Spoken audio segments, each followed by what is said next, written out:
السلام علیکم ناظرین اکرام، نئی ویڈیو میں آپ کو خوش آمدید کہتے ہیں۔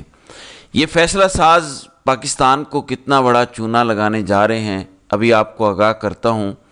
اسد علی شاہ نے کچھ تفصیلات شیئر کی ہیں، آپ کو بتاتا ہوں، لیکن اس سے پہلے ذرا جائزہ لیتے ہیں کہ چل کیا رہا ہے۔ دوسری طرف عمران خان کو کہاں سے ڈیل کی آفر ہوئی؟ ایک سوال پوچھا گیا تھا محسن نقوی کی جانب سے کہ ایک بندے کا نام بتا دیں جس نے آج تک عمران خان کو ڈیل کی آفر کی ہو۔ آپ لوگ جھوٹ بول رہے ہیں کہ آپ کو ڈیل کی آفر کی گئی، اب اس کا نام آ گیا ہے، وہ بھی آپ کو بتاتا ہوں۔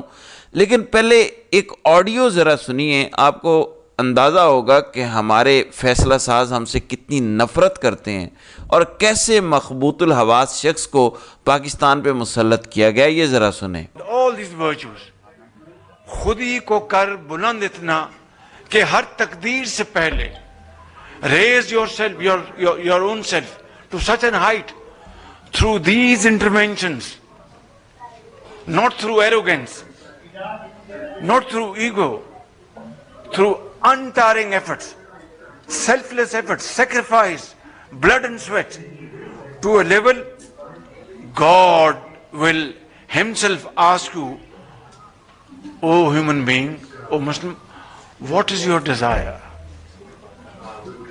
This is the height of glory, apex of glory, touching heights of glory. So خود ہی کو کر بلند اتنا کہ ہر تقدیر سے پہلے خدا بندے سے خود پوچھے بتا تیری رضا کیا ہے.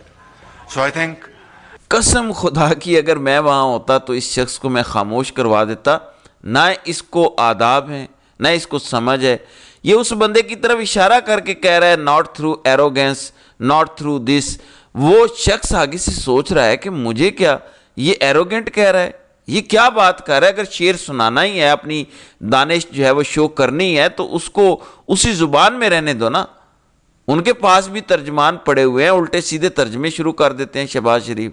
تھرو بلڈ اینڈ سویٹ، یہ کہیں بھی نہیں ہے خود ہی کو کر بلند اتنا کہ ہر تقدیر سے پہلے، ایسے بالکل نہیں ہے۔ خودی مینز سیلف ریسپیکٹ، جو شہباز شریف میں نہیں ہے، جو جوتے چمکاتے ہیں دن رات، کبھی جنرل صاحب کے، کبھی ٹرمپ کے اور کبھی نیتن یاہو کے، اور خود ہی پہ شعر پڑھ رہے ہیں، تو یہ حال ہے۔ دوسری طرف اسد علی شاہ نے ایک حیران کن انکشاف کیا ہے ریکارڈنگ کے حوالے سے، یہ بہت بڑا انکشاف ہے۔ آپ یہ سمجھ لیں کہ یہ سینکڑوں ارب ڈالر کا چونا ہے پاکستان، جس کا تصور نہیں کر سکتا۔ وہ لکھتے ہیں کہ ایک $7 بلین کا پروجیکٹ، لیکن اسے چلانے والوں کا کوئی عوامی ریکارڈ نہیں۔ یہ تشویشناک ہے کہ recording mining company RDMC، Pakistan کی سب سے بڑی تانبے سونے کی کان کا ڈیولپر، جس کی پہلے مرحلے کی لاگت تقریباً $7 ارب ہے، اتنی بڑی رقم، اس کی کوئی آفیشیل ویب سائٹ نہیں، اور بورڈ آف ڈائریکٹرز میں کون ہے، چیئرمین یا CEO کون ہے، یا فیصلے کیسے ہوتے ہیں، اس بارے میں کوئی عوامی انکشاف یعنی کوئی اویلیبل معلومات نہیں ہے، جبکہ یہ مالی بندش کے قریب ہے۔ یہ کوئی نجی منصوبہ نہیں ہے، یہ بیرک گولڈ اور حکومت پاکستان کا 50-50 مشترکہ منصوبہ ہے، جس میں GHPL، پاکستان پیٹرولیم لمیٹڈ اور OGDC اور حکومت بلوچستان شامل ہیں۔ جب نصف ملکیت کی بات ہو تو پھر مسئلہ یہ ہے کہ یہ ایکویٹی اور قرض وغیرہ عوامی ہیں، تو گورننس کی شفافیت اختیاری نہیں بلکہ عوامی حق ہے۔ شہری اور سرمایہ کار جاننے کے مستحق ہیں، یعنی حق رکھتے ہیں کہ کون گورن کرتا ہے اور اہم فیصلوں پر کون دستخط کرتا ہے، اخراجات اور نگرانی پر کیا چیکس ہیں، عوامی حصص کی حفاظت کیسے ہو رہی ہے۔ نجی کمپنی کا اندراج RDMC کو احتساب سے مستثنا نہیں کرتا۔ ایک تبدیلی آمیز پروجیکٹ کے لیے ایسی غیر شفافیت اعتماد کم کر سکتی ہے، نہ صرف ریکارڈنگ میں بلکہ پاکستان کے وسائل ترقی کے وعدوں میں۔ یعنی پاکستان میں جو کمپنی رجسٹر کی گئی ہے کہ وہ ریکارڈنگ پاکستان والی سائٹ سے دیکھے گی، جس کا انہوں نے نام بتایا ہے ریکارڈنگ مائننگ کمپنی، اس کا کوئی ریکارڈ موجود نہیں ہے، نہ کوئی ویب سائٹ ہے، نہ بورڈ آف ڈائریکٹرز ہے، نہ کوئی CEO ہے، کچھ بھی نہیں ہے۔ یعنی یہ خدشات درست معلوم ہوتے ہیں کہ ریکارڈنگ سے سارا فائدہ ملٹری براہ راست اٹھائے گی۔ نام ضرور ہوگا کہ بلوچستان کو بھی ملے گا، فلاں کو بھی ملے گا، OGDC کو بھی ملے گا، لیکن اصل میں سارا فائدہ چند فیصلہ ساز اٹھائیں گے جنہوں نے پاکستان پر حکومت کرنی ہے۔ تو یہ ہے صورتحال۔ جب عمران خان کے دور میں ریکارڈنگ کا جو فائن ہوا تھا معاف کروایا گیا، تو آپ کو یاد ہے کہ اس کے ہی کچھ ماہ بعد عمران خان کی حکومت گرا دی گئی تھی۔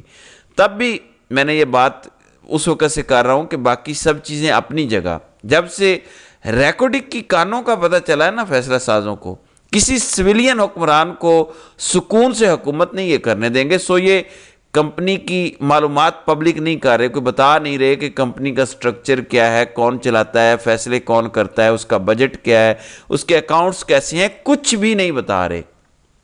تو یہ سمجھ جائیں کہ یہ سارا پیسہ کدھر جائے گا، یہ آپ کو لوٹ رہے ہیں جیسے ایسٹ انڈیا کمپنی نے ہندوستان کو لوٹا تھا، یہ انہی کی ایکسٹینشن ہے جو ہم پہ مسلط ہیں۔ سو یہ ایک بہت بڑا سکینڈل ہے جو اسد علی شاہ نے نکالا ہے اور توجہ دلائی ہے اس طرف۔ ناظرین کرام، جب ایک ڈکٹیٹر کو ایکسٹینشن چاہیے ہو تو وہ OLX پر سب کچھ لگا دیتا ہے۔ اس وقت صورتحال یہ ہے کہ ہم سے سونا لے لو، ہم سے اڈے لے لو، ہم سے ریئر ارتھ منرلز لے لو، بس ایکسٹینشن پکی کر دو۔ سوال یہ ہے کہ جب آپ سب بیچ دیں گے، سب باہر چلا جائے گا پاکستان سے، نہ انڈسٹری لگے گی، نہ ریفائننگ کے پلانٹ سے لگیں گے۔ پاکستان میں ایجوکیشن کا حال آپ نے دیکھ لیا، جو پڑھے لکھے ہیں وہ ملک چھوڑ کے جا رہے ہیں کیونکہ ان کے لیے تو یہاں کوئی مستقبل نہیں ہے۔ سو یہ سوال بنتا ہے کہ پاکستان کیسے بچے گا، اور اس کا کلیئر جواب ہے کہ پاکستان کو بچانا ان کا مقصد ہی نہیں ہے، تو ہر چیز پہ ان کا قبضہ ہے۔ بہرحال اب محسن نقوی کے سوال پر آ جاتے ہیں۔ عمران خان نے جب کہا کہ مجھے بار بار ڈیل کی آفرز ہوئیں، تو انہوں نے کہا کہ can you name just one person who name to you with the offer, یعنی کیا آپ کسی ایک بندے کا نام بتا سکتے ہیں جو آپ کے پاس آفر لے کر آیا، seeing we are ready to allow you to leave the country, یہ آپ کو بتانے کے لیے کہ ہم آپ کو پاکستان سے باہر بھیجنے کے لیے تیار ہیں۔ جسٹ ون نیم، ایک نام بتائیں۔ People are already sick of your blatant lies, لوگ آپ کے جھوٹ سن سن کے تنگ پڑ چکے ہیں۔ یہ محسن نقوی کا تھا ٹویٹ۔ اب اس کا جواب آیا اور عمران خان کی بہن کی طرف سے آیا، یہ ذرا سنیں۔ یہ 8 اور 10 کے سیل میں یہ چھوڑ کے انگلینڈ بھاگ جائیں گے۔ ان کو آفر ہے 4 اگست اریسٹ کرنے سے ایک دن پہلے آفر آئی، پھر آفر آئی ہے وہ برٹش جو فورن سیکٹری، اس نے کہا عمران خان کو آفر دی۔ بالکل یہ محسن نقوی کہتا ہے کہ کس نے آفر دی، تو وہ برٹش فورن سیکٹری سے پوچھ رہے ہیں۔ خان صاحب کو یہ بھی آفرز آ رہی ہیں کہ آپ جیل شفٹ کر جائیں، کہیں چلے جائیں، یہ بھی آفر؟ جی، برٹش فارن سیکرٹری کے ذریعے عمران خان کو آفر کی گئی ان کی گرفتاری سے ایک دن پہلے کہ ملک چھوڑ دیں تو آپ کو گرفتار نہیں کیا جائے گا، جانے دیا جائے گا، جہاز تیار کھڑا ہوگا۔ اب تو ہمیں پتہ ہے نا کہ پوری آفر کیا تھی، اب نام بھی بتا دیا۔ اب میں آپ کو بتا دوں، یہ 2 بڑے خطرناک کام کر رہے ہیں، اس پر کچھ دیگر لوگ بھی بات کر رہے ہیں، ایون جماعت اسلامی کے امیر کی جانب سے بھی اب کہا جا رہا ہے کہ جی عمران خان کے اکاؤنٹ سے جو ہے وہ غاصب ملک کی مذمت نہیں آ رہی۔ مذمتیں کر کر کے وہ بندہ 73 سال کا ہو چکا، لیکن ابھی خاص طور پر کیوں یہ بیانیہ چل رہا ہے؟ یہ جان بوجھ کر ایسے بیانات عمران خان سے دلاتے ہیں، پھر مغرب کو جا کر بتاتے ہیں کہ ہم تو آپ کے غلام ہیں، بوٹ چاٹ ہیں، اگر یہ آ گیا تو یہ آپ کے ساتھ لتر پولا کرے گا، یہ تو نہیں مانے گا، یہ تو آپ کی ڈیل بھی نہیں مانے گا۔ تو یہ اس ٹائم دکھانے کے لیے کیا جا رہا ہے۔ عمران خان کو یہ ثابت کرنے کی ضرورت نہیں ہے، کیونکہ وہ جب وزیر اعظم تھے تب بھی بولتے رہے، اور جب وہ باہر تھے تب بھی بولتے رہے، اور جیل سے بھی ان کے مسلسل پیغامات آتے رہے کہ کسی صورت ہم اس غاصب ریاست کو تسلیم نہیں کریں گے۔ چلیں، عمران خان تو قید میں ہے نا، کیا کسی ایک بندے نے بھی نواز شریف سے ڈیمانڈ کی ہے کہ وہ مذمت کرے؟ ایک پوسٹ تک نہیں ہے نواز شریف کے اکاؤنٹ سے جب سے وہ پاکستان آیا، کیونکہ وہ اسٹیبلشمنٹ کا لاڈلا بچہ ہے نا۔ جب افغانستان سے امریکی انخلا ہوا تو خان نے کہا کہ دیکھیں افغانستان کے لوگوں نے ذہنی غلامی قبول نہیں کی، انہوں نے غلامی کی زنجیریں توڑ دی، تو اس پر انہوں نے وہاں جا کر کہا کہ طالبان نے غلامی کی جو زنجیریں توڑ دیں، امریکہ کو شکست دے دی۔ عمران خان یہ کہہ رہا ہے، اور تب سے امریکہ خان پر تپا ہوا ہے، حالانکہ یہ بیان تھا ہی نہیں عمران خان کا۔ بیان یہ تھا عوام کے حوالے سے کہ عوام نے ذہنی طور پر غلامی قبول نہیں کی۔ دوسری جانب پاکستان میں شور مچانے والے علماء جو ہیں وہ اس وقت چپ کا روزہ رکھے ہوئے ہیں، شاید نیپال چلے گئے ہیں۔ در حقیقت یہ جو چند چوٹی کے علماء سیاست میں آئے ہوئے ہیں، یہ چابی کے کھلونے ہیں۔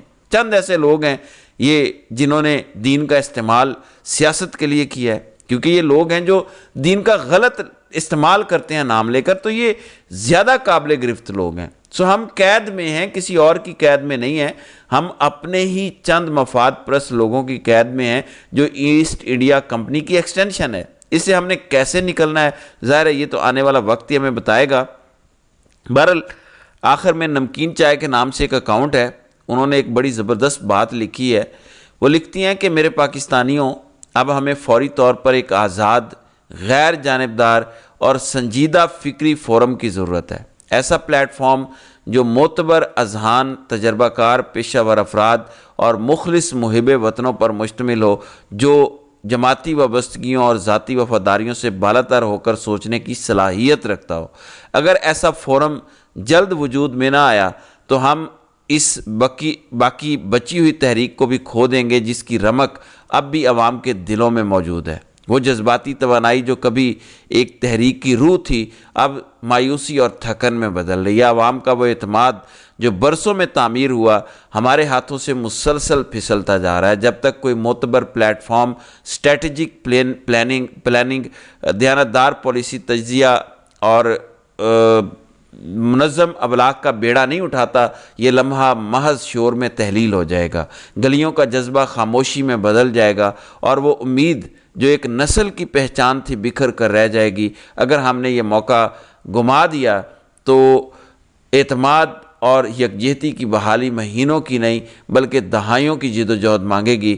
ہمیں اب مقلد نہیں مفکر چاہیے، ہمدرد نہیں حکمت کار چاہیے، اور سب سے بڑھ کر ہمیں سچ بولنے، اپنی کمزوریوں کا سامنا کرنے اور نعرے بازی سے آگے بڑھ کر ایک پائیدار اور دانش مند راستہ تعمیر کرنے کا حوصلہ چاہیے۔ تو ناظرین کرام، اس کا آسان مطلب یہ ہے کہ اس وقت عمران خان تو کیونکہ جیل میں ہے اور باہر ان کی جماعت تقریباً کمپرومائز ہو چکی ہے، مینج کر لی گئی ہے، کچھ ڈر گئے ہیں، کچھ کمپرومائز ہو گئے ہیں، تو ایک ایسا فورم چاہیے جو اسی نظریے کو، جو یہ نظریہ ہے خان کا، عوام کو اس سے جوڑے رکھے۔ پوری قوم کی امید تو عمران خان سے ہے کہ ایک دن وہ باہر نکلیں گے اور سب ٹھیک کر دیں گے، یہی امید ہے نا، لیکن وہ نکلیں گے کیسے، اس کے لیے ایک فورم کی ضرورت ہے۔ یہ سوچنے کی بات ہے جس پر ہمیں غور کرنا ہوگا۔ تو ناظرین کرام، آپ کی اس ویڈیو کے حوالے سے کیا رائے ہے؟ آپ اپنی رائے کا اظہار کمنٹ سیکشن میں ضرور کیجیے گا۔